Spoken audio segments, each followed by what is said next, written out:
I chose Russel Wright, one of the first industrial designers, from the What Was Good Design Moments Message 1944 to 56 exhibition. Russel Wright was born in Lebanon, Ohio, which is a city in the state's southwestern region, on April 3, 1904.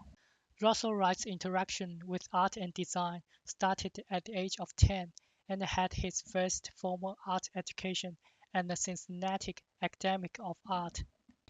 At the age of 16, he graduated from high school and took a gap year before going to Princeton University to study law to make his father, who is a judge, happy.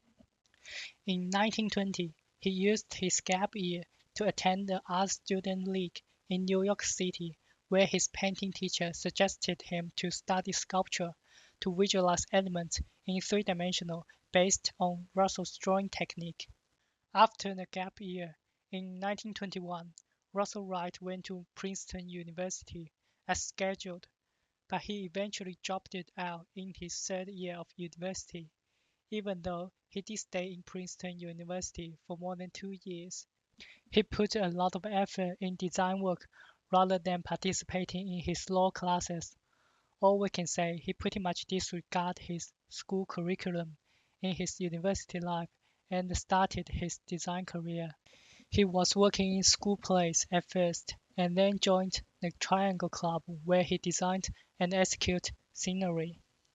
New York gave Russell a chance to visit the theater on weekends and a chance to apprentice for the famous set designer Norman Bell Geddes on Max Reinhardt's production of The Miracle.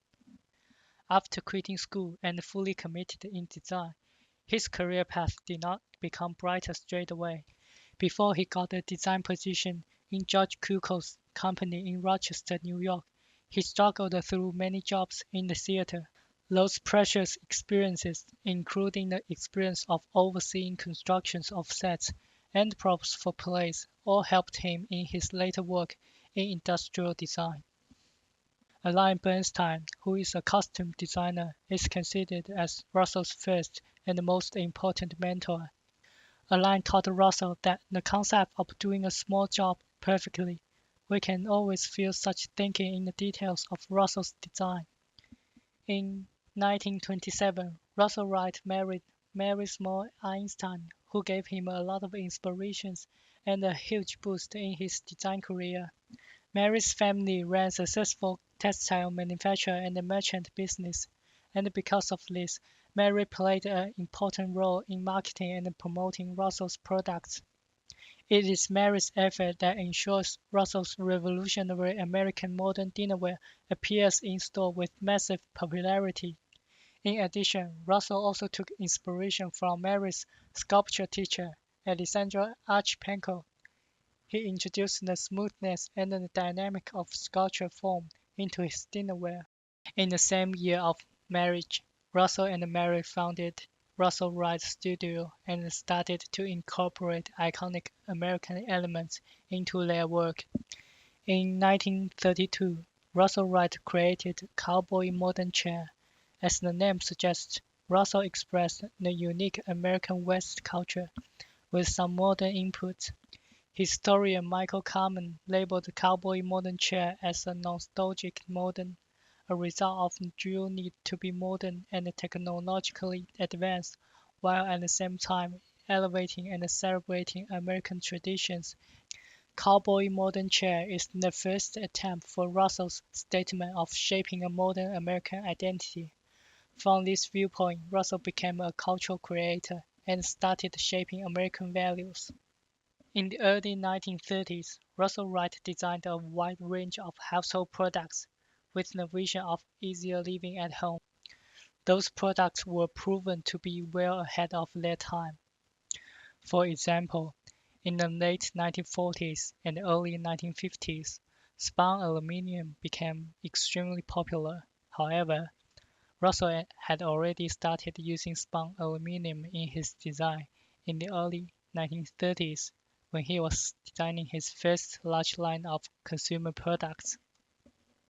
This line of products includes more than 100 items and is divided into three categories: Apart from using metal, Russell also explored a range of different materials. In 1935, Russell designed a wooden product series called Oceana as part of the American Way project. Throughout his career, Russell designed so many different products using so many different materials and techniques. Those countless number of products that he designed in his life was all for the purpose of making American living easier. His book, Guide to Easier Living, further emphasized his vision. In 1950, Russell and Mary Wright published their book, Guide to Easier Living. It is a home design advice book which aims to provide instructions for a new American way of life after the Second World War. The book provokes idea of creating flexible and low-maintenance homes and easier housekeeping practice. The goal of this book is to reimagine everyday American life to form a distinct American identity. In order to achieve this, Russell and Mary were trying to reduce the influence of European modernism by creating unique American design which reflects nationalism. Guide to Easier Living was not the first housekeeping books to target specifically for American readers. Like many books in this category, Guide to Easier Living provides the solution for inefficiency, instructions for use of materials, furniture placement, and room design. However, Guide to Easier Living was far more specific about what American character was, and it described a lifestyle reflects American values, which include being informal, being free, and democratic. The book challenges all expectations and supports individualism and the use of modern technology. Sadly, 2 years after the publishment of the book, Russell's wife Mary died because of breast cancer. From the 1950s, which is the final chapter of his career, he started to incorporate more decorative patterns in his design.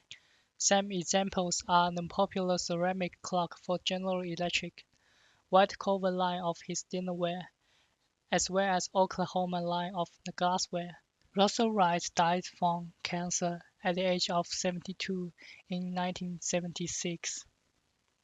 Russel Wright's first full-scale dinnerware line, American Modern, is included in What Was Good Design exhibition. It was the first mass-produced designer dinnerware, which targeted at middle-class people with great practicality and affordability. With aggressive pre-sale marketing campaign and a design style which is well ahead of its time, American Modern Dinnerware received instant success right after it hit the market and became one of the most successful dinnerware product lines of all time. Comparing the design of American Modern Dinnerware with Dieter Rams' 10 Principles of Good Design, we can see that Russell's design displays a few Dieter's design principles. Good design is innovative and aesthetic. American Modern Dinnerware was groundbreaking with its modern organic shape, vivid color, and absence of ornamentation. Good design makes a product useful and understandable. American Modern Dinnerware has clear purpose. Each piece fulfills its role in the dining table without confusion. Good design is honest. American Modern targets at middle class with the price tag reflecting its affordability. It is designed to be used every day and not to be considered as fashion collectibles. Comparing my work with Russel Wright's work and Dieter Rams' design principles, I realized that sometimes my work is too conceptual, which makes it less understandable and useful. I also always put too much emphasis in the physical form of the design, which makes it less unobtrusive. Russel Wright believes that a good design is for everyone.